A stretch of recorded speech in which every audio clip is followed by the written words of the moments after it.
வணக்கம். இந்த நாளிலும் ஜோசியா அரசனுடைய ஜெப வாழ்க்கையை குறித்து பார்க்க போகிறோம். King Josiah prayer warrior. Josiah என்றால் யாவே ஹீல்ஸ், கர்த்தர் குணமாக்குவார். 2 நாளாகமும் 34:1. யோசியா ராஜாவாகிற போது 8 வயதாயிருந்து 31 வருஷம் எருசலேமில் அரசாண்டான். 2வது வசனம், அவன் கர்த்தருடைய பார்வைக்கு செம்மையானதை செய்து தன் தகப்பனாகிய தாவீதின் வழிகளில் வலது இடது புறமாக விலகாமல் நடந்தான். 3வது வசனம், அவன் தன் ராஜ்யபாரத்தின் 8ஆம் வருஷத்தில் தான் இன்னும் இள வயதாய் இருக்கையில் தன் தகப்பனாகிய தாவீதின் தேவனை தேட ஆரம்பித்து 12ஆம் வருஷத்தில், பாருங்க, இந்த யோசியா அரசனுக்கு 12 வயது, மேடைகள், தோப்புகள், சொரூபங்கள், விக்கிரகங்கள் ஆகிய இவைகளை அற்றுப்போகும்படி யூதாவையும் எருசலேமையும் சுத்திகரிக்க தொடங்கினான். 4வது வசனம், அவனுக்கு முன்பாக பாகால்களின் பலிபீடங்களை இடித்தார்கள், அவைகளின் மேலிருந்த சிலைகளை வெட்டி விக்கிரக தோப்புகளையும் வார்ப்பு விக்கிரகங்களையும் வெட்டு விக்கிரகங்களையும் உடைத்து நொறுக்கி அவைகளுக்கு பலியிட்டவர்களுடைய பிரேத குழிகளின் மேல் தூவி. 5வது வசனம், பூஜாசாரிகளின் எலும்புகளை அவர்களுடைய பீடங்களின் மேல் சுட்டரித்து இவ்விதமாய் யூதாவையும் எருசலேமையும் சுத்திகரித்தான். 2 ராஜாக்கள் 23:7. கர்த்தரின் ஆலயத்திற்கு அருகே ஸ்திரீகள் தோப்பு விக்கிரகத்துக்கு கூடாரங்களை நெய்த இடத்திலுள்ள லட்சையான புணர்ச்சிக்காரரின் வீடுகளை இடித்து போட்டான்.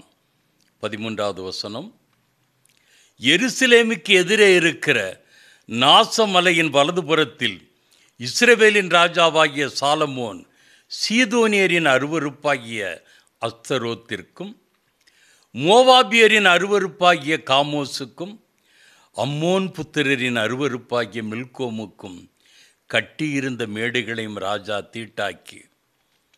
14வது வசனம், சிலைகளை உடைத்து விக்கிரகத்தோப்புகளை நிர்மூலமாக்கி அவைகளின் ஸ்தலத்தை மனுஷரின் எலும்புகளால் நிரப்பினான். 15வது வசனம், இஸ்ரவேலை பாவம் செய்ய பண்ணின நேபாத்தின் குமாரனாகிய யெரொபெயாம் பெத்தேலில் உண்டாக்கியிருந்த பலிபீடமும் மேடையும் ஆகிய அவ்விரண்டையும் அவன் இடித்து அந்த மேடையை சுட்டரித்து தூளாக்கி விக்கிரகத்தோப்பையும் சுட்டரித்தான். சாலமோன் ராஜா ராஜ்யம் 2ஆக பிரிந்து, வடராஜ்யம் இஸ்ரவேலின் முதல் ராஜா யெரொபெயாம் தனக்கு முன்னிருந்த ராஜாக்கள் கட்டின விக்கிரகங்களை அழித்து போட்டான். அவன் ஆட்களை பார்க்கவில்லை, ஆண்டவரை பார்த்தான். அவன் ஆட்களை பார்க்கவில்லை. இது சாலமோன் கட்டினது, இது யெரொபெயாம் கட்டினது, அது அந்த ராஜா இந்த ராஜா என்று அவன் ஆட்களை பார்க்கவில்லை, ஆண்டவரை பார்த்தான். ஆண்டவருக்கு அருவருப்பானவைகளை அழித்து விட்டான். கர்த்தருக்காக வாழ்ந்தான். பிசாசுக்கானவைகளை சுட்டரித்து போட்டான். விக்கிரக சம்பந்தப்பட்டவைகளை வீழ்த்தினது ஒரு புறம், விபச்சார பாவையிடங்களை தகர்த்து போட்டது மற்றொரு புறம். இஸ்ரவேலிலும் எருசலேமிலும் இதை செய்தான். நாம் கர்த்தருடைய பிள்ளைகளாகும்போது, கவனியுங்கள், நாம் கர்த்தருடைய பிள்ளைகளாகும்போது கர்த்தருக்கு பிடிக்காதவைகளை விட்டுவிட வேண்டும். 24வது வசனம், ஆசாரியனாகிய எல்கியா கர்த்தருடைய ஆலயத்தில் கண்டெடுத்த புஸ்தகத்தில் எழுதியிருக்கிற நியாயப்பிரமாணத்தின் வார்த்தைகளை நிறைவேற்றும்படிக்கு யோசியா அஞ்சனக்காரரையும் குறி சொல்லுகிறவர்களையும் சொரூபங்களையும் நரகலான விக்கிரகங்களையும் யூதா தேசத்திலும் எருசலேமிலும் காணப்பட்ட எல்லா அருவருப்புகளையும் நிர்மூலமாக்கினான். 25 கர்த்தரிடத்திற்கு தன் முழு இருதயத்தோடும் தன் முழு ஆத்துமாவோடும் தன் முழு பலத்தோடும் மோசேயின் நியாயப்பிரமாணத்திற்கு ஏற்றபடியெல்லாம் செய்ய மனதை சாய்த்தான். அவனைப் போலொத்த ராஜா அவனுக்கு முன் இருந்ததுமில்லை, அவனுக்கு பின் எழும்பினதுமில்லை. கர்த்தரோடு வாழ்ந்தான். கர்த்தருடைய கற்பனைகளின்படி வாழ யோசியா வைராக்கியம் கொண்டான். இன்றுள்ள கிறிஸ்தவர்களின் நிலை அநேகருக்கு பரிசுத்தத்திற்கும் பரிசுத்த வேதாகமத்திற்கும் பந்தமில்லா வாழ்க்கை. அந்தோ பரிதாபம். இன்றுள்ள கிறிஸ்தவர்களின் நிலை அநேகருக்கு பரிசுத்தத்திற்கும் பரிசுத்த வேதாகமத்திற்கும் பந்தமில்லா வாழ்க்கை. அந்தோ பரிதாபம். 2 நாளாகமும் 34:14 கர்த்தருடைய ஆலயத்துக்கு கொண்டு வரப்பட்ட பணத்தை அவர்கள் எடுக்கிற போது மோசேயை கொண்டு கட்டளையிட்ட கர்த்தருடைய நியாயப்பிரமாண புஸ்தகத்தை ஆசாரியனாகிய எல்கியா கண்டெடுத்தான். 19 நியாயப்பிரமாணத்தின் வார்த்தைகளை ராஜா கேட்டபோது அவன் தன் வஸ்திரங்களை கிழித்து கொண்டு 21 கண்டெடுக்கப்பட்ட இந்த புஸ்தகத்தினுடைய வார்த்தைகளின் நிமித்தம் நீங்கள் போய் எனக்காகவும் இஸ்ரவேலிலும் யூதாவிலும் மீதியானவர்களுக்காகவும் கர்த்தரிடத்தில் விசாரியுங்கள். இந்த புஸ்தகத்தில் எழுதியிருக்கிறபடி எல்லாவற்றின்படியேயும் செய்யும்படிக்கு கர்த்தருடைய வார்த்தையை நம்முடைய பிதாக்கள் கை கொள்ளாதே போனபடியினால் நம்மேல் மூண்ட கர்த்தருடைய உக்கிரம் பெரியது என்றான். 22 அப்பொழுது எல்கியாவும் ராஜா அனுப்பின மற்றவர்களும் உள்தாள் என்னும் தீர்க்கதரிசியானவளிடத்திற்கு போனார்கள். 26-27 கர்த்தரிடத்தில் விசாரிக்கிறதற்கு உங்களை அனுப்பின யூதாவின் ராஜாவினிடத்தில் நீங்கள் போய் உள்தாள் சொல்கிற வார்த்தையை பாருங்கள். நீ கேட்ட வார்த்தைகளை குறித்து இஸ்ரவேலின் தேவனாகிய கர்த்தர் சொல்கிறது என்னவென்றால் 27 இந்த ஸ்தலத்திற்கும் அதன் குடிகளுக்கும் விரோதமாக தேவன் சொன்ன அவருடைய வார்த்தைகளை நீ கேட்கையில் உன் இருதயம் இளகி எனக்கு முன்பாக நீ உன்னை தாழ்த்தி எனக்கு முன்பாக பணிந்து உன் வஸ்திரங்களை கிழித்து கொண்டு உனக்கு முன்பாக அழுதபடியினால் நானும் உன் விண்ணப்பத்தை கேட்டேன் என்று கர்த்தர் சொல்லுகிறார். நொறுங்குண்டதும் நறுங்குண்டதுமான ஆவிகளை புறக்கணியாத தேவனையா. யோசியா அரசன் தனக்காக தன் மக்களுக்காக ஆண்டவரிடத்தில் அழுது புலம்பி ஜெபித்தான். கர்த்தர் விண்ணப்பத்தை கேட்டார். அதனுடைய விளைவு 29 அப்பொழுது ராஜா யூதாவிலும் எருசலேமிலுள்ள மூப்பரையெல்லாம் அழைப்பித்து கூடிவரச் செய்து 30வது வசனம் ராஜாவும் சகல யூத மனுஷரும் எருசலேமின் குடிகளும் ஆசாரியரும் லேவியரும் பெரியோர் முதல் சிறியோர் மட்டுமுள்ள சகலருமாய் கர்த்தருடைய ஆலயத்துக்கு போனார்கள். கர்த்தருடைய ஆலயத்திலே கண்டெடுக்கப்பட்ட உடன்படிக்கை புஸ்தகத்தின் வார்த்தைகளை எல்லாம் அவர்கள் காதுகள் கேட்க வாசித்தான். 31 ராஜா தன் ஸ்தானத்தில் நின்று அந்த புஸ்தகத்தில் எழுதியிருக்கிற உடன்படிக்கையின் வார்த்தைகளின்படியே தான் செய்வதினால் கர்த்தரை பின்பற்றி நடப்பேன் என்றும், ராஜா சொல்கிற வார்த்தையை பாருங்க, கர்த்தரை பின்பற்றி நடப்பேன் என்றும் தன் முழு இருதயத்தோடும் தன் முழு ஆத்துமாவோடும் அவருடைய கற்பனைகளையும் அவருடைய சாட்சிகளையும் அவருடைய கட்டளைகளையும் கை கொள்ளுவேன் என்றும் கர்த்தருடைய சந்நிதியில் உடன்படிக்கை பண்ணி 32 எருசலேமிலும் பென்யமீனிலும் காணப்பட்ட யாவரையும் அதற்கு உடன்பட பண்ணினான். அப்படியே எருசலேமின் குடிகள் தங்கள் பிதாக்களின் தேவனாகிய அந்த தேவனுடைய உடன்படிக்கையை செய்தார்கள். 33 யோசியா இஸ்ரவேல் புத்திரருடைய தேசங்கள் எங்கும் உண்டான அருவருப்புகளையெல்லாம் அகற்றி இஸ்ரவேலிலே காணப்பட்டவைகளையெல்லாம் தங்கள் தேவனாகிய கர்த்தரை சேவிக்கும்படி செய்தான். அவன் உயிரோடு இருந்த நாளெல்லாம் அவர்கள் தங்கள் பிதாக்களின் தேவனாகிய கர்த்தரை விட்டு பின்வாங்கினதில்லை.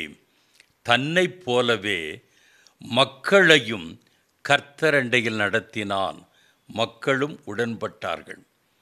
இன்று ஆத்துமாதாய ஊழியம் குறைந்து விட்டது. எவன் எக்கேடு கெட்டுப்போனா என்ற நிலை. ரட்சிப்பு பற்றி பேசுவதும் இல்லை. ஜெபித்தாயா, வேதம் வாசித்தாயா என்று கூட கேட்பதில்லை. 2 நாளாகமும் 35:1 அதற்கு பின்பு யோசியா எருசலேமிலே கர்த்தருக்கு பஸ்காவை ஆசரித்தான். அவர்கள் 1ஆம் மாதம் 14ஆம் தேதியில் பஸ்கா ஆட்டுக்குட்டியை அடித்தார்கள். 6வது 7வது வசனம். பஸ்கா ஆட்டுக்குட்டியை அடித்து உங்களை பரிசுத்தம் பண்ணி மோசேயை கொண்டு கர்த்தர் சொன்னபடியே உங்கள் சகோதரர் செய்யும்படி அவர்களுக்கு அவைகளை ஆயத்தப்படுத்துங்கள் என்றான். வந்திருந்த ஜனங்கள் எல்லாருக்கும் 7வது வசனத்தை பாருங்க. 7-8 அவர்கள் லக்கத்தின்படியே பஸ்கா பலிக்காக 30,000 ஆட்டுக்குட்டிகளையும் யோசிச்சு பாருங்க நீங்க, 3,000 காளைகளையும் ராஜாவாகிய யோசியா தன்னுடைய ஆசையிலிருந்து கொடுத்தான்.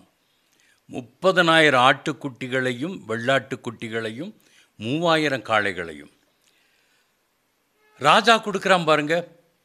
உடனே பிரபுக்கள் 8வது வசனம் அவனுடைய பிரபுக்கள் மனப்பூர்வமாக காணிக்கைய ஜனத்திற்கு ஆசாரியருக்கும் லேவியருக்கும் கொடுத்தார்கள். தேவனுடைய ஆலய விசாரணை கர்த்தாவாகிய எல்கியாவும் சகரியாவும் எகியேலும் ஆசாரியர்களுக்கு பஸ்கா பலிக்கென்று 2,600 ஆட்டுக்குட்டிகளையும் 300 காளைகளையும் கொடுத்தார்கள். எப்படி கொடுக்குறான் பாருங்க, போட்டி போட்டுட்டு.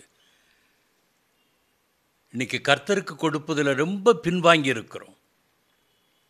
தலைமைத்துவம், குடும்ப தலைவன், தலைவி, பிள்ளைகள், ஊழியக்காரன், அதை பார்த்து சபையின் மக்கள். ராஜா கொடுக்குறான், பிரபுக்கள் கொடுக்குறான், அவன் கூட இருந்தவன் கொடுக்குறான். இப்போ பாருங்க 9வது வசனம். கொனானியா, சமயா, நெதனியேல் என்னும் அவர்கள் சகோதரரும் அசபியா, ஏயேல், யோசபாத் என்னும் லேவியரின் பிரபுக்களும் லேவியருக்கு பலிக்கென்று 5,000 ஆட்டுக்குட்டிகளையும் 500 காளைகளையும் கொடுத்தார்கள். வசனம் இப்படி சொல்லுது பாருங்க. 18 தீர்க்கதரிசியாகிய சாமுவேலின் நாள் தொடங்கி இஸ்ரவேலிலே அப்படி கொத்த பஸ்கா ஆசரிக்கப்படவில்லையாம். யோசித்து பாருங்க. நியாயாதிபதிகளின் காலத்தில் கடைசி நியாயாதிபதி சாமுவேல். ராஜாக்கள் காலம் வரைக்கு பஸ்கா இப்படி யாரும் ஆசரிக்கலையாம். யோசியாவும் ஆசாரியரும் லேவியரும் யூதா அனைத்தும் இஸ்ரவேலிலிருந்து வந்தவர்களும் எருசலேமின் குடிகளும் ஆசரித்த பஸ்காவைப் போல இஸ்ரவேல் ராஜாக்களில் ஒருவரும் ஆசரித்ததில்லை. 19 யோசியாவுடைய ராஜ்யபாரத்தின் 18ஆம் வருஷத்தில் இந்த பஸ்கா ஆசரிக்கப்பட்டது. கர்த்தரை தன் காணிக்கையினாலும் பலியினாலும் கனப்படுத்தினான். மற்றவர்களுக்கு மாதிரியாக இருந்து அவர்களையும் கர்த்தருக்கு காணிக்கை கொடுப்பதில் உற்சாகப்படுத்தினான். இன்று காணிக்கையை விட அறிவிப்பு தான் அதிகம். இன்று காணிக்கையை விட அறிவிப்பு தான் அதிகம். ஜெபம். அன்பின் ஆண்டவரே, யோசியா ராஜாவுடைய வாழ்க்கையில் அவன் ஆண்ட காலத்தில் அந்த வாய்ப்பை பயன்படுத்தி கர்த்தருக்கு அருவருப்பாக இருந்த விக்கிரகங்களை வீழ்த்தினான் என்று பார்க்கிறோம். அசுத்தங்களை அப்புறப்படுத்தினான் என்று பார்க்கிறோம்.